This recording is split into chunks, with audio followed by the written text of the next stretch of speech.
We live in a world where learning is often measured by how much we know, how many facts we can remember, how many degrees we've earned, how many books we've read. But Krishnamurti asked us to stop and question something very few ever do. Is that really learning? Or is it just collecting? We've been trained since childhood to see learning as the process of storing information. Memorize this, pass that, climb the academic ladder, then maybe you'll be educated. But Krishnamurti challenged this entire idea. He said, learning is never accumulation. And if you sit with that for a moment, it hits different. Because real learning, according to him, happens in the now. It's alive. It's not something you carry from yesterday and paste into today. It's something you meet fresh, without the weight of conclusions, without the filter of past experience. Think about it. When you argue with someone, are you truly listening? Or are you responding from stored-up beliefs and memories? You're not learning anything new. You're defending what you already know. And when you already know, you've stopped learning. Krishnamurti used to say, the moment you learn something, you think you've understood. But that's the end of learning, because the mind wants security, and accumulation gives us that sense of control. If I collect knowledge, I feel smart, I feel safe. But true learning is dangerous. It forces you to look at yourself without the mask of the past. Imagine looking at your own anger without calling it bad, without reaching for a reason or an explanation, just watching it as it is, not judging, not fixing. That is learning. It's awareness without resistance. And in that observation, something shifts. Not because you tried to change it, but because you saw it clearly. That's the magic. But we don't do that. We want steps. We want methods. We want to be told what to do. And that, again, is accumulation. We think, if I just remember enough wisdom, I'll become wise. But wisdom doesn't work like that. It's not a product of memory. It's born from direct perception, right now, in this moment. Unfiltered. And here's the hard part. Accumulated knowledge can't solve the problems of the heart. It can't tell you how to love, how to be kind, how to end fear. Those things can't be learned from a book. They're understood only through self-awareness, by watching your own reactions, your thoughts, your motives. But when you carry yesterday into today, you don't see clearly. You see through the lens of what was, and the moment is lost. So Krishnamurti invites us into a different kind of learning, one that isn't about accumulation, but attention, one that doesn't rely on memory, but insight. He said, in the school of life, the teacher is always the moment. But living like this, learning through direct awareness, is not easy, because it requires you to stop hiding from yourself, from your fears, from your constant need to become something. We've been conditioned to always chase improvement, to become a better version of ourselves, to grow, evolve, succeed. But Krishnamurti said something radical. The desire to become is the root of fear. That hits hard, because it means the very thing we're taught to value, progress, achievement, self-improvement, could be the very thing keeping us from peace. We're never just here. We're always trying to get there. And that there is always based on what we've accumulated from the past. Ideas of success, images of what we should be. And so we live in comparison, in conflict. But what if we stopped? Stopped trying to become anything, stopped adding more, and just listened, observed, felt, without reaching for an answer, without labeling the experience. That's where real learning begins. In that silence, when the mind isn't reaching, something new can be seen. Not something borrowed, not something remembered, but something true. And that truth can change you in a way no amount of information ever could. Children, if you watch them closely, often embody this kind of learning. They look at the world without judgment, without agenda. They explore, they touch. They ask questions not to show how much they know, but because they don't know. They're present. But as we grow up, we trade that presence for performance. We start learning for the sake of reward, grades, praise, approval. And slowly, learning becomes less about discovery and more about ego. Krishnamurti saw this clearly. He even opened schools, not to create more scholars, but to protect the sacred space of true learning, where a child could ask, "Why do I feel jealous? What is fear? Why do we hurt each other?" Questions that don't have answers you can memorize, only insights you can discover. So now let me ask you, when was the last time you learned something without trying to gain from it? When was the last time you observed a thought without labeling it? When was the last time you saw your own mind, raw, unfiltered, and didn't turn away? That is the doorway to freedom. Not more content, not more knowledge, but more awareness.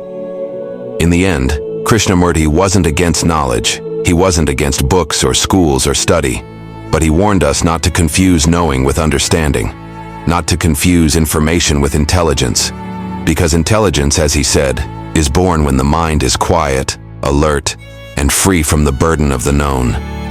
And in that space, learning becomes a living thing, not a habit, not a technique, but a sacred act of being fully present.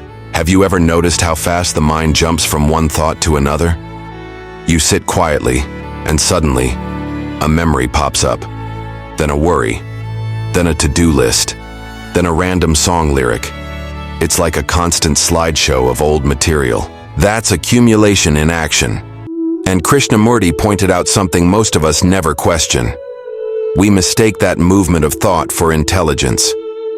But thought, he said, is always old. It's always based on memory, on the past. So when you rely on thought alone, you're just recycling. And when you live in recycled knowledge, how can you ever see something new? Real learning begins when the mind is quiet enough to watch itself, not through effort, not through discipline, but through gentle attention. It's like watching a river flow. You don't grab it, you don't stop it, you just observe. In that observation, you start to see things clearly. You see how jealousy arises, how fear creeps in, how your ego demands validation. And here's the beautiful part. When you truly see something, without trying to change it, it begins to change on its own, not because of willpower, but because of insight. That's what Krishnamurti meant when he said, "The seeing is the doing." There's no gap between understanding and action.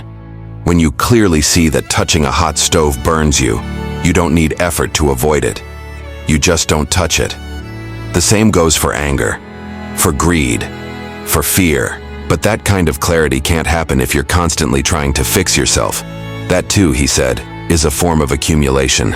We collect self-help ideas, techniques, even spiritual goals, as if peace were a product we could earn, as if enlightenment were a destination we could reach by taking enough steps. But every step based on accumulation is still within the field of the known, still within the past, and the past can never meet the present in its fullness. So what does it mean to learn without accumulation? It means to approach life without the burden of conclusions, to meet every moment as if it were the first time. It means to be deeply curious, not about facts, but about yourself.